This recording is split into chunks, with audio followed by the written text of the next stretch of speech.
In 1673, French explorers Jacques Marquette and Louis Joliet paddled 40 days up the Mississippi River to the Illinois.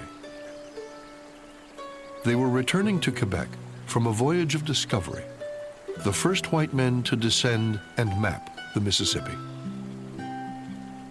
The French hoped to wrest the continent from the British before they pushed west from their colonies in the east.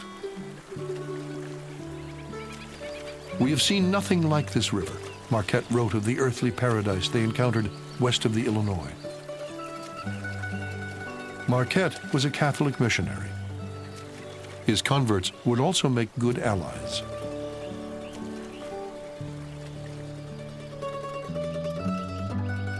"There are great prairies," noted Joliet, a geographer, "with grass 5 or 6 feet high." They had discovered the tall grass prairies, an ocean of grass that flowed for 1,000 miles to the Rocky Mountains.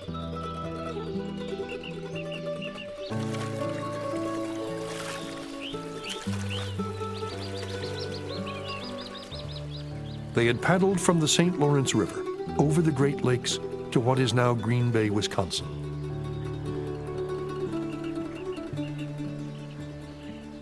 They made an arduous portage up rapids and waterfalls to a continental divide, then descended to the Mississippi.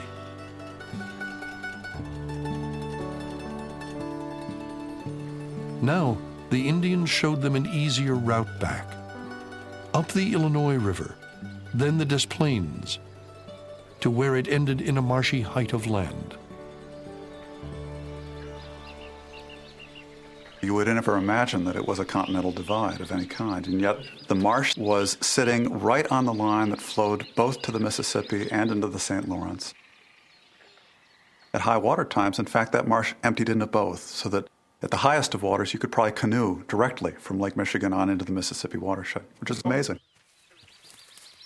Marquette and Joliet reached the divide in September at low water, and they portaged for a few miles, but only a few feet above the marsh.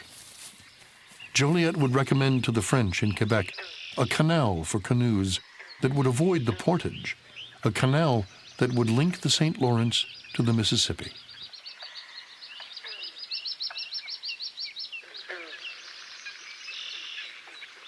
East of the portage was a sluggish river which flowed through a swamp. The Indians called it Chcago, the place of the wild onion, or skunkweed. It stunk. It had a foul odor. The river is almost motionless, and this stinking weed gave off this odor that drove even the Indians away. And they're not going to live on a bog. You know, there's plenty of open prairie there and grassland and things like that, and little prairie woodlands.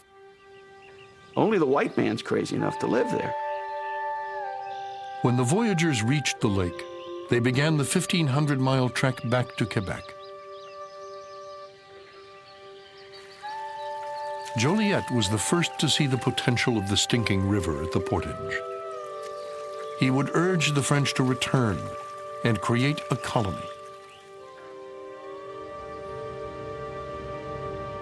In their war with the British, he knew it could command the continent.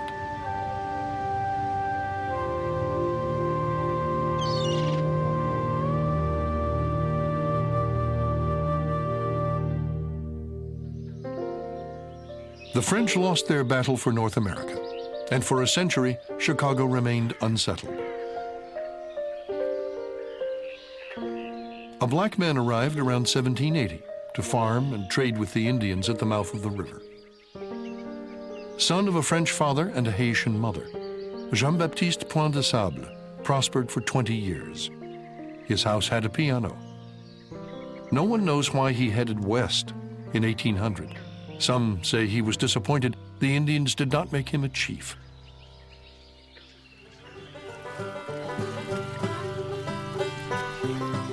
Chicago was a fur trading post out on the rim until the 1830s. It had no church or schoolhouse. It did have a fort, Fort Dearborn, and 3 taverns. The Sauganash Hotel was the most raucous. It was run by Marc Beaubien, part French, part Indian. I play the fiddle like the devil, he would say, and I keeps hotel like hell. It was good enough for Gurdon Saltonstall Hubbard, a transplanted Vermonter and one of the first Yankee settlers. The Indians called him Swift Walker. Hubbard and his Indian wife bounded 125 miles from the Wabash Valley with pelts destined for New York. When the fur trade dried up, he drove pigs.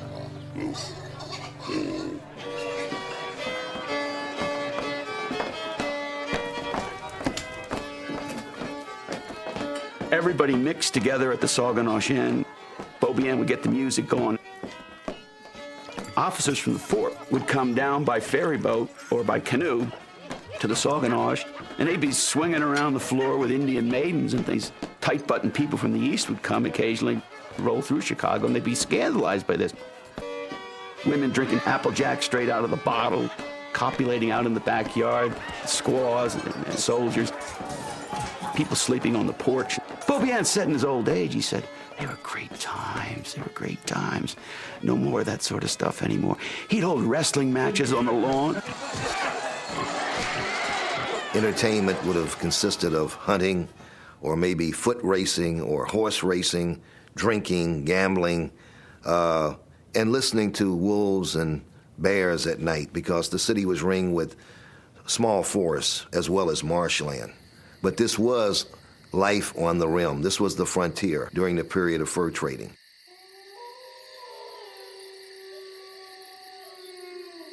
The days of this way of life were numbered. America was pushing west. The Erie Canal, completed in 1825, opened an easy route from New York to the center of the country.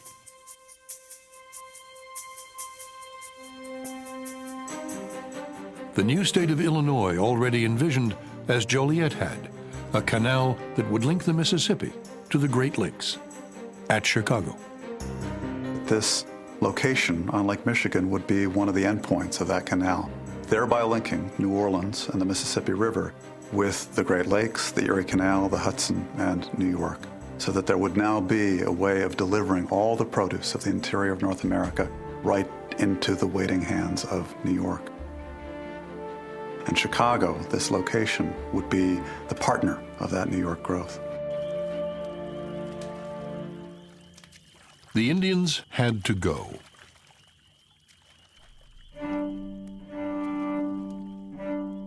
The Potawatomis were forced to give up 5 million acres they had occupied a century before Marquette and Joliet reached Chicago. U.S. Indian agents plied the chiefs with liquor so they would sign. Traders plied them with liquor to swindle them of their new bounty. On a September evening in 1833, the Indian agents faced west toward the land they would acquire.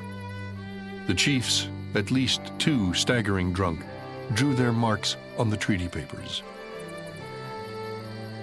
The dusky nuisances, as the new landowners considered them, were banished west of the Mississippi. The French and half-breeds followed.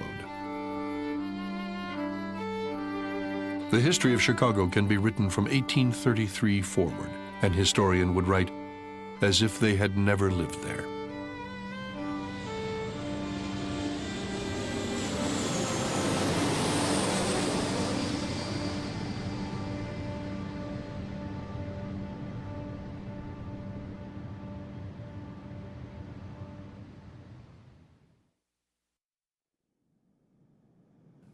U.S. surveyors imposed a grid on the town and the surrounding grasslands.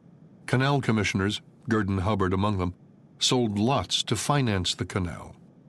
They preserved a narrow stretch along the lake for public enjoyment, a common to remain forever open, free of any buildings or obstruction. The prospect of the canal enticed the first wave of Easterners who would dominate Chicago for decades. Yankee speculators from New York and New England. Most of them started off as hustlers. Nothing wrong with that. Speculative hustlers. Those are the people who built Chicago. It wasn't coming in with moneyed wealth. These are people who made their money here. They came perhaps from the east to make it here, and that's where they made it. But they were working the street, no doubt about it. Men bought land for $100 or $200 in the morning and sold it for several thousand in the afternoon. They're Yankees, they're Protestants, they're interested in one thing, in making money, and they're risk takers.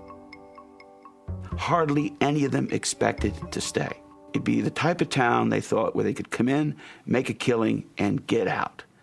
But they did stay, and they built a city. William Butler Ogden was first among them. When his father had a stroke, Ogden, age 16, took over his lumber and real estate business in the mountains of southern New York. His struggle to survive, he later recalled, prepared him for life on the frontier. Ogden came to Chicago to oversee land purchased by his brother-in-law and other Wall Street investors. He goes out, checks the property, finds himself ankle-deep in mud, writes back to his brother-in-law, "You've been victim of the worst kind of folly." Lo and behold, Ogden gets to work, is able to sell or to recoup his brother-in-law's investment by just selling off 1/3 of the land. And he went, maybe it's worth staying. In 1837, Chicago was incorporated as a city. Gurdon Saltonstall Hubbard, who had abandoned his Indian wife and married a white woman, traded his moccasins for a topcoat and joined the newcomers. The newcomers were a majority, and William Butler Ogden, just 6 months in town, became Chicago's first mayor.